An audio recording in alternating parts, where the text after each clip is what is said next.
ជំរាបសួរពុកម៉ែបងប្អូនទាំងអស់គ្នាថ្ងៃនេះគឺថាខ្ញុំឆ្លៀតកាត់វីដេអូដើម្បីឲ្យពុកម៉ែបងប្អូនបានទស្សនាកំសាន្តលេងនិយាយរំទៅគឺថាមួយរយៈនឹងគឺរវល់មែនតើហើយក៏ដកឃ្លីអត់រួចទេអ្នកគ្នាហើយទៅតែលើទៅបានឆ្លៀតកាត់វីដេអូនិយាយរំវីដេអូគឺថាខ្ញុំកាត់ហើយយូរហើយតែខ្ញុំអត់ទាន់បានឆ្លៀតបញ្ចូលសលេងណាអត់ទាន់បានបញ្ចូលសលេងហ្នឹងក៏ឆ្លៀតបញ្ចូលសលេងតិចតួចហើយសលេងក៏អត់សូវព្រោះទៀតហើយសកម្មភាពនៅថ្ងៃទី1គឺថាយើងរៀបចំមើលបន្លែប្លុករៀបចំទឹកក្រូចទឹកសុទ្ធរៀបចំភេសជ្ជៈអីហើយគឺខាងអ្នកដែលគេយកមកហ្នឹងគឺគេយកមកtrongថ្ងៃទី1អញ្ចឹងទៅយើងក៏ត្រូវរៀបចំមើលជីហើយមើលរៀបរាប់មើលរៀបចំកន្លែងទុកដាក់ណា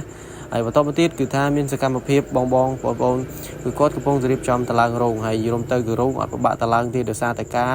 មុនខ្ញុំមួយថ្ងៃហ្នឹងគឺការចែនៅចិត្តផ្ទះខ្ញុំដែរអញ្ចឹងទៅគឺគាត់ជិលយំទៅគាត់ជិលតឡោះណារោងនៅពី3ខ្នងអញ្ចឹងទៅគាត់លើកមកដូចគ្នាដោយសារណាមួយគឺវិគិផ្ទះខ្ញុំដែរអញ្ចឹងទៅគាត់លើកមកហើយយំទៅវាចំណេញពេលវេលាផងហើយដូចអ្នកគ្នាបានឃើញអញ្ចឹងគឺសកម្មភាពថ្ងៃទី1គឺមានការរៀបចំចិត្តបន្លែហាន់បន្លែរៀបចំហាន់សាច់ជ្រូកហើយបងពូយំទៅគឺថាគាត់មកយំទៅអ្នកភូមិរបស់ខ្ញុំគឺថាឲ្យតែមានបនមានកម្មវិធីគឺគាត់ជួយគ្នាសោះស្រួលគ្នាមែនតើអ្នកគ្នាដោយសារតែ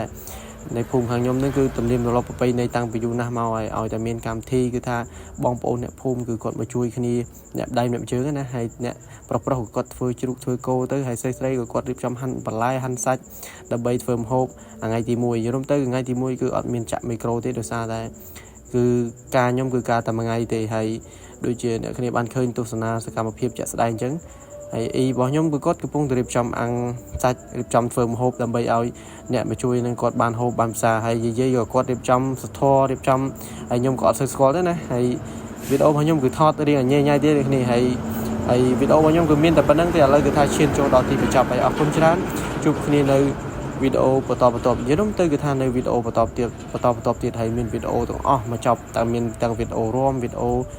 យល់ទៅគឺថាកុំភ្លេចតាមដានទស្សនាដល់ចប់ឲ្យដល់ចប់ណាដោយសារតែឥឡូវគឺថាខ្ញុំបញ្ចូលសលេងរៀង